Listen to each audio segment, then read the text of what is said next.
ہمارے جو سوسائٹی کے مصلحین ہیں ان کو توجہ دینی چاہیے کہ صرف سیاست اور نعرے سب کچھ نہیں ہے، بلکہ ہماری سوسائٹی کے اندر اور یہ جو دشمنیاں ہیں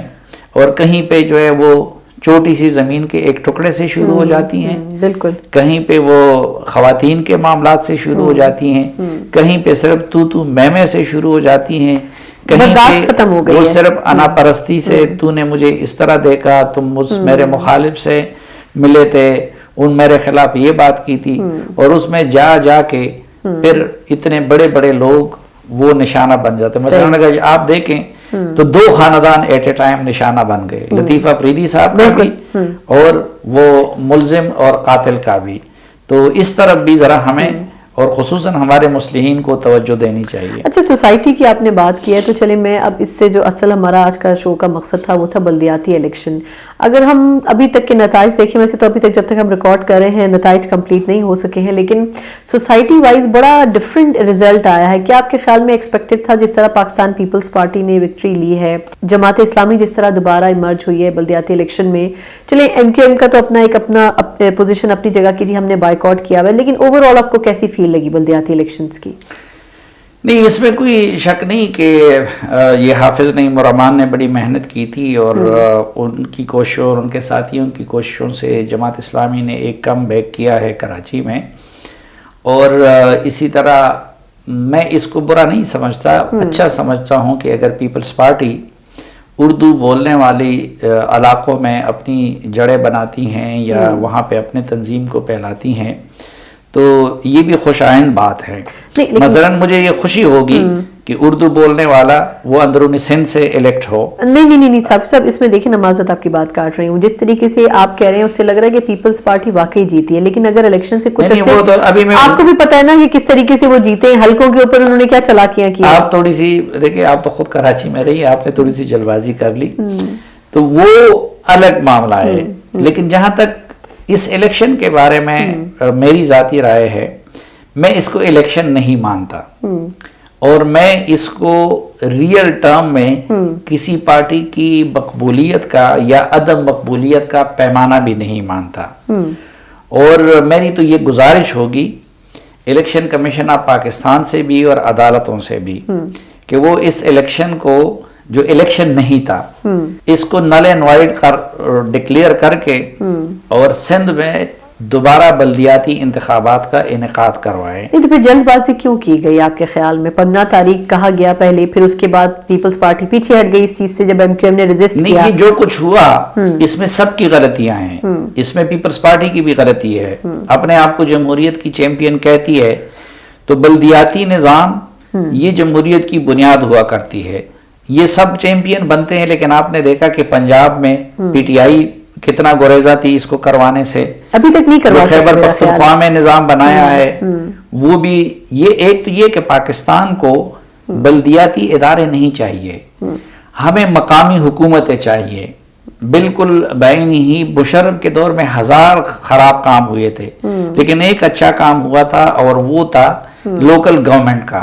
ہمارے لوگ ایک تو یہ ہے کہ بلدیاتی اداروں کو لوکل گورنمنٹ کا نام دے دیتے ہیں، حالانکہ ہونا یہ چاہیے کہ پاکستان کے اندر بھی ہر صوبے میں لوکل گورنمنٹس بنے۔ اچھا، پھر یہ کہ صوبوں کو تو ہم نے اختیارات دے دیے 18th امینڈمنٹ کے تحت، لیکن صوبے نیچے پھر اضلاع کو نہیں دیتی، تو ہر صوبے کی سطح پہ پی ایف سی ایوارڈ بھی ہونا چاہیے، اور ضلعوں کو اختیارات کی اور وسائل کی منتقلی بھی ہونی چاہیے، اور پھر جس طرح صوبائی حکومتیں خود مختاری چاہتی ہیں تو وہی خود مختاری پھر مقامی حکومتوں کو بھی ملنی چاہیے۔ جو ڈیولپڈ کنٹریز ہیں وہاں سے ہمیں یہ مثالیں ملتی ہیں کہ وہی ملک ترقی کر چکی ہیں کہ جن کا لوکل گورنمنٹ کا سسٹم مضبوط رہا ہے اور ریئل ٹرم میں وہ عوام کا نمائندہ رہا ہے، اور یہ جو ہمارے ایم این ایز اور سینیٹرز اور یہ لوگ جو ترقیاتی کاموں سے ان کا سروکار مکمل طور پر ختم کرنا چاہیے۔ یہ دنیا کے کسی مہذب سوسائٹی میں نہیں ہوتا۔ امریکی کانگریس مین یا سینیٹر وہ نالی بنانے اور سڑک پختہ کرنے، اس سے اس کو کوئی سروکار نہیں ہوتا، نوکریاں دلوانے، اسی لیے تو ہمارے بیسیکلی زیادہ اوپر ڈیولپمنٹ آپ ادھر سے بین کرا دیں یہ چیزیں، تو ایک تو ادھر امیروں کے لیے کشش ختم ہو جائے گی، کیونکہ ادھر اس وقت ایم این ایز اور سینیٹرز ان کو کمائی کا بڑا ذریعہ یہ نظر آتا ہے، تو جب آپ ان کو ڈیولپمنٹل ایکٹیویٹیز اور فنڈ سے لا تعلق کر دیں تو یہاں پہ بھی خود بخود وہ چانٹی شروع ہو جائے گی، پھر صرف قانون سازی میں دلچسپی رکھنے والے لوگ ادھر آ جائیں گے۔ دوسری طرف وہ جو ریئل ٹرم میں مثلا اب ایک ایم این اے وہ آخر میں جا کے کتنا انصاف کر سکتے ہیں اپنے علاقے میں، لیکن جب آپ کا لوکل گورنمنٹ سسٹم ہوگا تو اس سے، اب یہاں اسلام آباد کا اسد عمر ایم این اے بنا تھا، ادھر کے ترقیاتی فنڈ آپ ان کو دے رہے ہیں، نہ وہ یہاں رہتے ہیں، نہ ان کو کچھ پتہ ہے، نہ کچھ اور ہے۔ اس کی بجائے اگر اسلام آباد کے مقامی لوگ وہ حکمران بنے اور ڈیولپمنٹل کام ان کے ہاتھ میں آ جائے، لا اینڈ آرڈر کا معاملے میں بھی ان کا کوئی سے ہو، تو تب اسلام آباد سدھرے گا نا۔ بالکل۔ تو ایک تو اس میں یہ غلطی ہے کہ مقامی حکومت ہو، تو یہ جو کام یہ لوگ کرنے جا رہے ہیں نا، یہ ریئل ٹرم میں مقامی حکومتیں نہیں ہیں، لوکل گورنمنٹس نہیں ہے، یہ لوکل گورنمنٹس کے نام پہ ہماری جو مختلف پارٹیاں ہیں، اور اس میں سب ایک جیسے ہیں، مسلم لیگ، نون، پیپلز پارٹی، لیکن اس سسٹم کو بھی اگر چوز کیا تھا پولیٹیکل پارٹیز نے تو اس کو بھی وہ اپلائی تو کرنے نہیں دے رہے تھے نا، جو قانون سازی جو امینڈمنٹ کی پیپلز پارٹی نے، انہوں نے تو میکسیمم حل کے اپنے طرف کرنے کی کوشش کی۔ تو یہی میں کہہ رہا ہوں کہ پھر سندھ میں جو جگاڑ بنا اور جو انہوں نے گند پھیلایا اور جو انتخاب بذات خود متنازع ہو گیا، مثلا ہمارے ہاں انتخاب کے رزلٹ کے بعد متنازع ہوتے ہیں، یہ سندھ کے لوکل گورنمنٹ کے وہ انتخابات تھے کہ جو انتخاب کے دن سے پہلے متنازع ہو گئے تھے حلقہ بندیوں کی بنیاد پہ۔ اچھا، حلقہ بندیاں پہلے سے کیوں ایم کیو ایم کی جو ڈیمانڈ تھی اس کے مطابق نہیں ہو سکی؟ اس میں پیپلز پارٹی کا بھی قصور ہے، اس میں ایم کیو ایم کا بھی قصور ہے، اس میں باقی لوگوں کا بھی قصور ہے، لیکن وہ نہیں ہو سکے۔ تو جب ایک پہلی بات تو یہ ہے کہ ایم کیو ایم اگر بائیکاٹ کرتی ہے تو ایم کیو ایم کے بائیکاٹ سے بھی اس الیکشن کی کریڈیبلٹی وہ ختم ہو جاتی ہے کہ جب ایک بڑا سٹیک ہولڈر، ہم اس سے اتفاق کریں یا اختلاف کریں، لیکن کراچی اور حیدرآباد کا ایک بڑا سٹیک ہولڈر وہ ایم کیو ایم ہے، اور جب آپ نے ان کو مطمئن نہیں کیا اور ان کو حلقہ بندیوں پہ اعتراض ہے اور وہ یہ سمجھتے ہیں کہ اس کو اس طریقے سے مینج کروایا گیا ہے کہ ان کو ہروایا جائے، تو پہلے تو میرے خیال میں ان کے اعتراض کے ہوتے ہوئے یہ الیکشن نہیں ہونے چاہیے تھے، اور اتنے عرصے ڈیلے ہوئے تھے تو کچھ دن اور ڈیلے ہو جاتے۔ لیکن اب پھر مائنس ایم کیو ایم کل جو انتخابات ہوئے اور اس میں پھر داندلی کے جس طرح کے شواہد آئے، جس طرح ٹپے لگانے کے وہ ہم نے مختلف ثبوت دیکھے اور سوشل میڈیا پہ جو گردش کر رہی ہیں، پھر فارم 11 اور فارم 12 کے بارے میں وہ جو لوگوں کو سرکاری رزلٹ نہیں دیا جا رہا تھا، اور اس کے بارے میں پھر الیکشن کمیشن کو ہدایات جاری کرنے پڑے، تو مجھے تو یہ کل جو کچھ ہوا نا، یہ 2018 کے جنرل الیکشن کی جو ہے نا، مجھے اس کی یاد آ گئی کہ لوگ جو ہے اس وقت فارم 45 کے لیے رول رہے تھے۔ بالکل۔ اچھا، پھر اس میں یہی ہوا، اچھا ویڈیوز بھی آتے ہیں، کل آپ نے دیکھا بڑی شانگلہ کا رزلٹ آ گیا تھا، شانگلہ کا رزلٹ آ گیا تھا، چاغی کا رزلٹ آ گیا تھا کہ جس کا رقبہ ہمارے پورے خیبر پختونخوا جتنا ہے، اور کراچی کے حلقوں کا رزلٹ نہیں آ رہا تھا۔ کل بھی یہی ہوا، آج بھی یہی ہوا، اور یہ بھی تو کل بھی یہی ہوا، ہم نے دیکھا کہ وہ، تو مجھے تو یہ ایکشن ریپلے تھا نظر آیا 2018 کے جنرل الیکشن کا، اس لیے میں انتہائی ادب اور احترام کے ساتھ، جس طرح میں نے 2018 کے جنرل الیکشن کو الیکشن نہیں مانا تھا، میں اس کو سلیکشن کہتا رہا، اور میری اس کے بارے میں یہ رائے تھی کہ آپ اگر لوگوں پہ، اس وقت تو ہمیں پتا ہے آر ٹی ایس بند کرنے والے کون تھے، اس وقت آپ کے خیال میں کون یہ سب کر رہا ہے؟ پیپلز پارٹی میں اتنی پاور ہے کہ وہ یہ کر رہی ہے اکیلے؟ کرنے والے بدل سکتے ہیں، ٹھیک ہے، جس کا جدھر جو بس چلتا ہے نا، کل نہیں، یہ بس جو ہے وہ سویلین لوگوں کا ہے، یا آپ کو لگتا ہے کہ اسٹیبلشمنٹ کا بھی اس میں کوئی عمل دخل ہے؟ اب ایک تو یہ ہے کہ اسٹیبلشمنٹ کا کل تو بظاہر تو کوئی رول نظر نہیں آیا، لیکن ظاہری بات ہے کہ پاکستان کے اندر طاقتور جو سرکرے وہ اسٹیبلشمنٹ ہے، اور آج کل پیپلز پارٹی کے ساتھ اچھے تعلقات ہیں۔ الیکشن کے دنوں میں الیکشن کمیشن بھی طاقتور ہو جاتی ہے، تو میرے خیال میں الیکشن کمیشن، پھر اس میں عدالتوں کا بھی کردار آ گیا، تو اب ہم اس طرح ذمہ داری کو تو فکس نہیں کر سکتے کہ کہاں بیٹھتا۔ پھر ظاہری بات ہے کہ پیپلز پارٹی کے پاس صوبائی حکومت تھی، اور جو پی ٹی آئی اور جماعت اسلامی الزام لگا رہی ہے وہ ان پہ لگا رہی ہے۔ اچھا، لیکن دوسری طرف پی ٹی آئی کے لوگ بھی دھاندلی کرتے ہوئے پکڑے گئے ہیں، تو ایک تو یہ کہ یہ الیکشن کمیشن کی کمزوری ہے، اور الیکشن کو فری اینڈ فیئر بنانا وہ الیکشن کی ذمہ داری تھی۔ تو میں نے آپ کو بتا دیا کہ اس میں 3 چیزیں جمع ہو گئی۔ نمبر 1 کہ پچھلے الیکشن کی طرح بیفور